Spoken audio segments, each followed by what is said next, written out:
Hello students. आज के lecture में हम importance of history of English language को डिस्कस करेंगे कि इंग्लिश लैंग्वेज की हिस्ट्री क्या है, इसकी इब्तदा कहाँ से हुई और पहले इसी तरह की इंग्लिश थी या इसमें कोई चेंजिंग हुई। तो उस लिहाज से हम टोटल हिस्ट्री को डिस्कस करने की कोशिश करेंगे कि हिस्ट्री क्या है इंग्लिश की।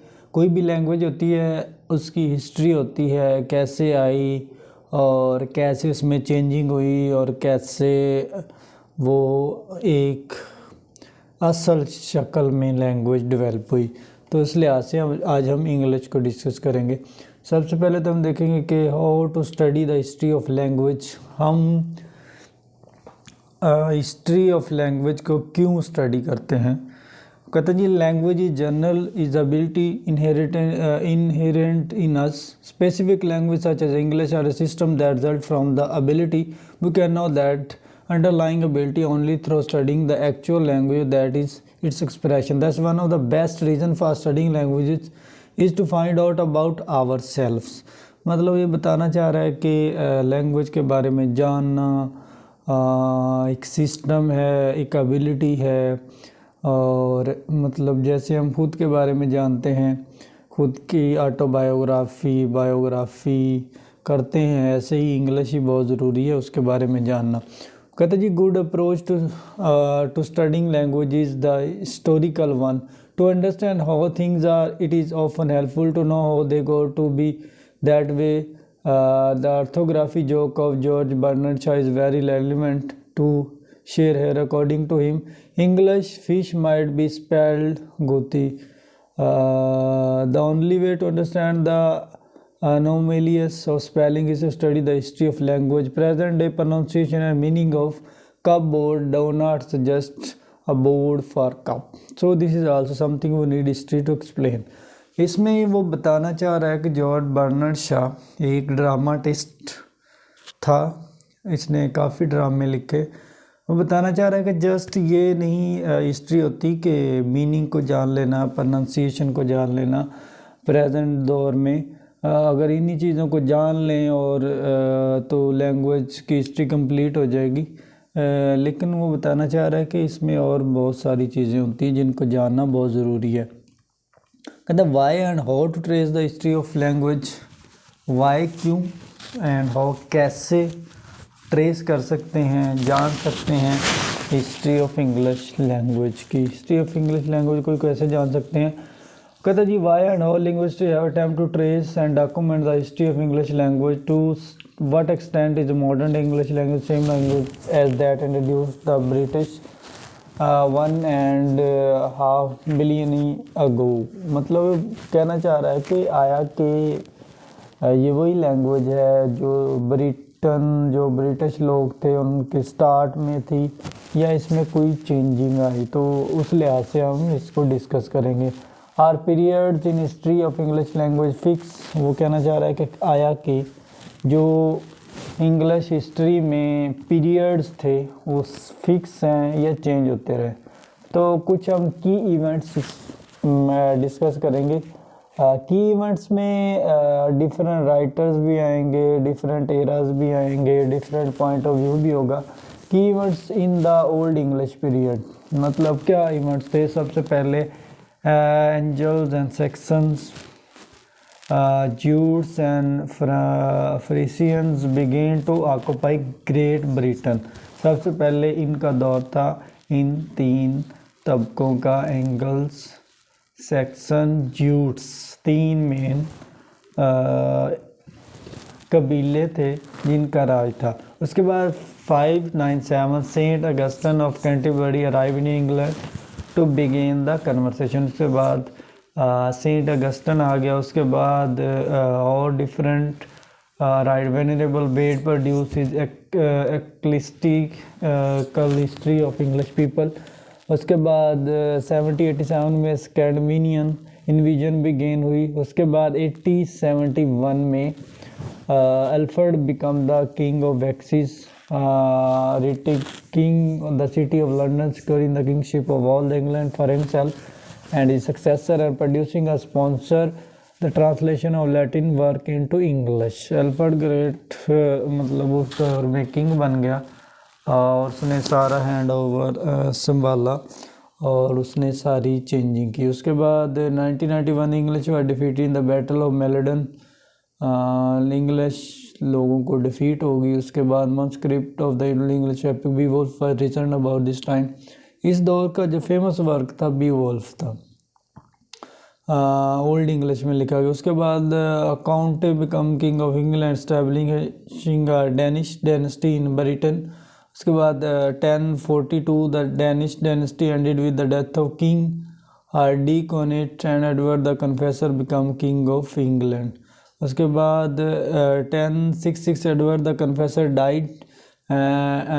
उसके बाद मतलब ये किंग मर गया और एंग्लो सैक्सन किंग्स के मरने के बाद इनका दौर ख़त्म हो गया। और duke of Normandy who was crowned king of England दिसंबर।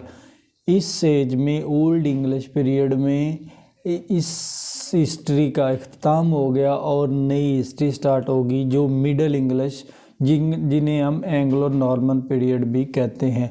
उसके बारे में कुछ की फैक्ट्स हैं इसमें, कौन कौन से राइटर्स आए, कौन कौन से किंग्स आए और उन्होंने अपनी क्या क्या एक्टिविटीज़ सर अंजाम दी, तो वो सारी हम डिस्कस करेंगे।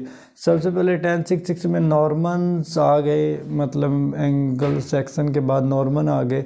उन्होंने इंग्लैंड फतह किया और इंग्लैंड में अपनी नोबेलिटी इंट्रोड्यूस कराई नॉर्मन फ्रेंच की शेप में। उसके बाद 1204 में king John lost Normandy to the French beginning the losing of tie between England and continent.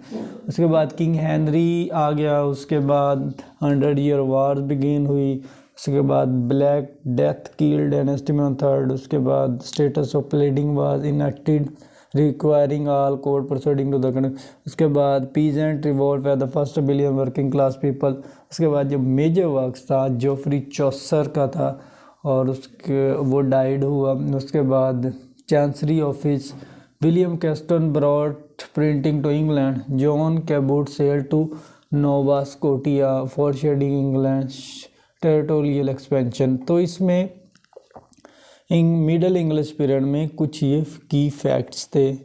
उसके बाद की events in early modern period, जो अर्ली मॉडर्न पीरियड था उसमें कौन कौन से की फैक्ट्स हैं और कौन कौन से इवेंट मोस्ट फेमस हैं। उनमें से 1534 में द एक्ट ऑफ सुपरमेसी है। उसके बाद बुक ऑफ कॉमन प्रेयर है। उसके बाद at the age of 20 Elizabethan become queen of England. William Shakespeare wrote the book of his play East India Company. उसके बाद रॉबर्ट कवेडरी रॉयल सोसाइटी कंपनी बनी। मतलब ये सारे की इवेंट्स हैं अर्ली मॉडर्न पीरियड के। मतलब इसमें ये सारी चेंजिंग और ये सारे काम डिपिक्ट हुए। तो उसके बाद लेट मॉडर्न पीरियड जो 1800 से अभी तक है। Time expansion in geography speakers and the purpose of is used. इसमें क्या क्या मेजर इवेंट्स हुए। 1805 battle of Trafalgar and British naval supremacy हुई। उसके British occupied cape colony South Asia. और उसके बाद ये सारे की फैक्ट्स हैं, की इवेंट्स हैं लेट मॉडर्न पीरियड के। इसमें ये इवेंट्स हैपन हुए। American civil war, abolish slavery, first public radio broadcast wired, world war 1 का इवेंट है। British broadcasting company was establish. Second world war का इवेंट है। उसके बाद ये डिफरेंट चीज़ें हैं जो लेटर मॉडर्न पीरियड या लेट मॉडर्न पीरियड से प्रेजेंट मोमेंट तक ये एक्टिविटीज़ चल रही हैं। तो उसके बाद sample text from different period of English language, कौन कौन से सैम्पल्स लिए गए। सैम्पल में a lot of linguistic changes occur in English over the time. The extent to which the English language changed in the past 1000 years can be seen by looking at the few passages of English from different. In order to understand how change has taken over time, it is convenient to see the same material handled by different writer at different point in history. मतलब इसमें जो periods में changing आई, language change हुई, उसके बारे में ये बातें हैं। उसके बाद है so in this season short passage from the Bible is taken as a sample text.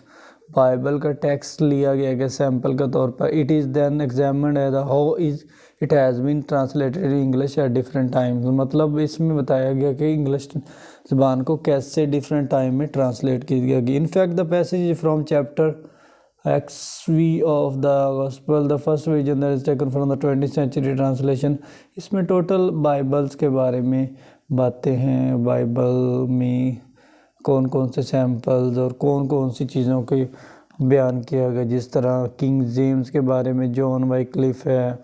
तो ये सारी एक्टिविटीज़ इसमें है अपन। उसके बाद अदर टेक्स्ट ऑफ इंग्लिश, इसमें भी a lot of linguistic change has occurred in English horizontally over space, thus means that English language varieties that differ from each other as we examine them being used at different places. To exhibit this point, various texts are used in this session. Text 1 is a Quoboy poem from the Arizona region. Gally Gardner wrote in 1970 and became an immediate favorite. It is recited and put to music by others. It is a distinctive feature are discussed in this session. This is the story of two cowboys who run into the devil in their way home from bar. We find almost intelligent। मतलब इसमें मुख्तलिफ चीज़ों को discuss किया गया, मुख्तलिफ text को discuss किया। टेक्स्ट मतलब कोई भी टेक्स्ट हो सकता है, किसी भी राइटर का टेक्स्ट हो सकता है। तो इसमें हमने हिस्ट्री ऑफ इंग्लिश को डिस्कस किया, मतलब हिस्ट्री क्या थी इंग्लिश की, जिसमें डिफरेंट एरास को डिस्कस किया, डिफरेंट पीरियड्स को डिस्कस किया, जिसमें ओल्ड इंग्लिश पीरियड है, मॉडर्न इंग्लिश पीरियड है, मिडल इंग्लिश पीरियड है, लेट मॉडर्न इंग्लिश पीरियड है और प्रेजेंट मोमेंट तक कौन कौन से किंग्स आए और कौन कौन से मेजर राइटर्स थे, कौन कौन से मेजर पोइट्स थे, कौन कौन से मेजर ड्रामाटिस्ट थे, कौन कौन से मेजर किंग्स थे उस दौर के। तो इसमें ये कंप्लीट चीज़ें हमने डिस्कस की। तो आज का लेक्चर इसी कन्वर्सेशन पे ख़त्म होता है। लेसन नंबर 501 कोड के इंग्लिश का कंप्लीट किया, जिसमें हमने टोटली इंग्लिश की हिस्ट्री को डिस्कस किया कि इंग्लिश की हिस्ट्री क्या है और इसमें कौन कौन से पीरियड्स हैं। आलमोस्ट तो बहुत ज़्यादा पीरियड्स हैं, लेकिन इधर शॉर्ट में बताई गई है। तो आलमोस्ट बहुत ज़्यादा पीरियड्स हैं, 10 to 12 पीरियड्स हैं। विक्टोरियन एज आती है, मॉडर्न एज आती है और सारी एजेस हैं, लेकिन यहाँ सम स्पेसिफिक पॉइंट्स डिस्कस किए गए हैं, स्पेसिफिक किंग्स को डिस्कस किया गया है और बहुत सारी चीज़ों को एलेबोरेट किया गया है। तो नेक्स्ट लेक्चर में एक और लेसन को डिस्कस करेंगे। आज के लेक्चर में हमने हिस्ट्री ऑफ इंग्लिश को डिस्कस किया।